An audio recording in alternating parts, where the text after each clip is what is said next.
Hi అండి. Welcome back to my channel. ఈరోజు మీకు చాలా విషయాలు మీతో షేర్ చేసుకోవాలి నేను. ఏంటంటే ఫస్ట్ అయితే నేను మీకు ఇందిరమ్మ ఇంటి టైల్స్ ఎలా వేస్తున్నారో చూపిద్దామని వ్లాగ్ అయితే చేస్తున్నా కదా. చూపిస్తూ మీతో కొన్ని విషయాలు అయితే షేర్ చేసుకుంటా. మీరైతే వీడియో చూస్తూ వినేసేయండి. ఫస్ట్ అయితే ఇప్పటివరకు సబ్స్క్రైబ్ చేసుకొని సపోర్ట్ చేసి ఇంకా కామెంట్ చేసే ప్రతి ఒక్కరికి థ్యాంక్స్ అండి. కొత్తగా చూసే వాళ్ళు కూడా ఖచ్చితంగా సపోర్ట్ చేస్తారని నమ్ముతున్నా. సొంత ఇల్లు లేని వాళ్ళకి సొంత ఇల్లు విలువ తెలుస్తుంది. ఏదైనా సరే ఇల్లే కాదు, ఏదైతే మన దగ్గర ఉన్నదో దాని విలువ ఖచ్చితంగా మనకు తెలుస్తుంది.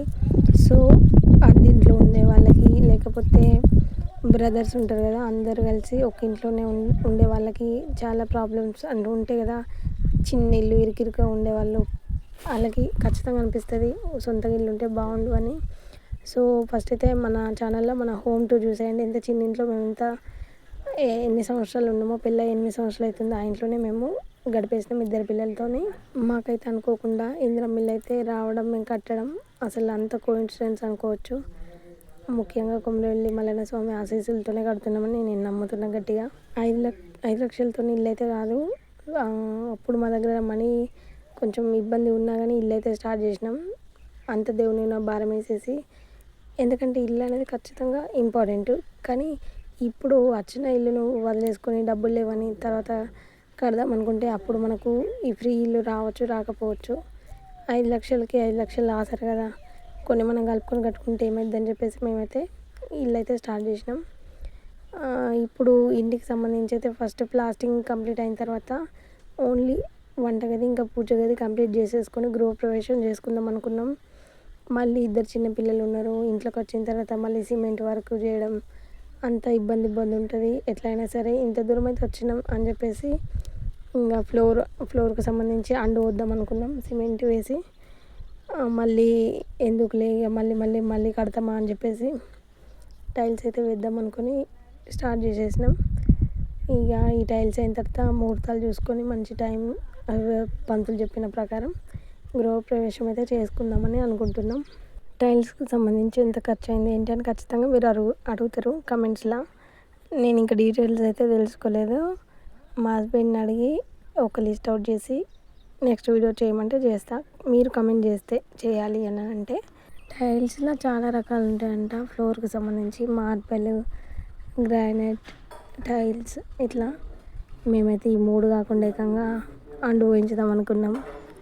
కానీ కోఇన్సిడెన్స్ అనుకోవచ్చు, అన్నీ అనుకూలంగా అట్లా అయిపోతున్నాయి.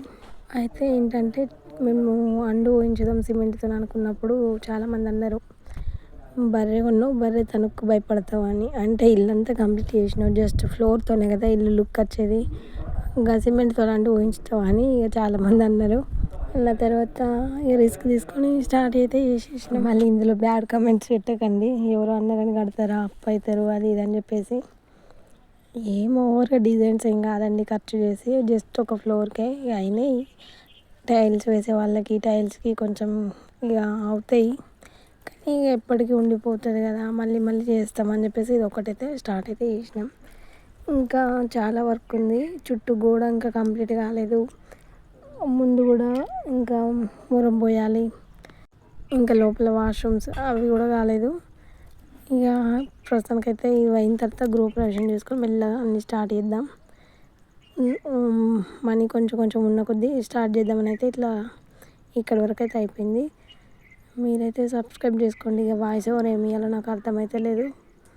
ఏదోటి ఇవ్వాలి. ఇక యూట్యూబ్ రన్ చేసి ఏదో ఫైనాన్షియల్గా నాకు యూట్యూబ్ నుంచి పేమెంట్ రావాలనేది డ్రీమ్. పుట్టిగానే కాదు, ఎంత కష్టపడితే వస్తుందో మీ అందరికీ తెలుసు. ఒకటి మిమ్మల్ని అడగడం మర్చిపోయినా, ఎవరైనా ఈ వీడియో చూస్తున్నారు కదా, చూసే వాళ్ళు ఎవరైనా ఇందిరమ్మ ఇల్లు కట్టుకునే వాళ్ళు ఉంటే కమెంట్ చేసేయండి. ఎంతవరకు అయింది ఏంటి, మీకు ఎంత ఖర్చు వచ్చింది ఏంటి అనేది నాతోనైతే షేర్ చేసుకోండి. ఇల్లు కట్టుకునే వాళ్ళు ఎవరైనా ఉంటే ఖచ్చితంగా మీతో అవుతుంది అన్న వాళ్ళే కట్టుకోండి. కొంచెం తర్వాత ప్రాబ్లం అవుద్ది, మనీ ఇబ్బంది అవుతుంది, సగంలో ఆపేయాల్సి వస్తుంది, లేకపోతే బయట అప్పు తీసుకురావాల్సి వస్తుంది అనేవాళ్ళు కొంచెం చూసి ఆలోచించి స్టార్ట్ చేయండి. ఎందుకంటే చాలామందిని చూస్తున్నాం ఇప్పుడు, ఇల్లు స్టార్ట్ చేసి డబ్బులు లేక ఆపేసిన వాళ్ళు ఉన్నారు. అట్లా అని చెప్పేసి ఇల్లు ఆపేయడం ఎందుకని చెప్పేసి అప్పు చేసి ఆ కొత్త ఇంట్లోకి వెళ్ళి మనశ్శాంతి లేకుండా ఉన్న వాళ్ళని మనం చాలామందిని చూసే ఉంటాం. సో రిస్క్ తీసుకోకండి, ఆలోచించండి. ఇంకా మీరు అసలు ఏ ఊరు నుంచి చూస్తున్నారో ఒకసారి కమెంట్ చేసేయండి. మీది అంటే మా ఏరియాకి దగ్గరనా దూరమా అసలు ఎక్కడి నుంచి అనేది నాకు తెలుసుకోవాలని ఉంది. నెక్స్ట్ వీడియోలో ఎట్లా కంప్లీట్ అయింది ఏంటి అసలు ఓవరాల్ లుక్ మొత్తం మళ్ళీ నెక్స్ట్ వీడియోలో అయితే చూపిస్తాను. ఎందుకంటే ఇక్కడి వరకు అయింది.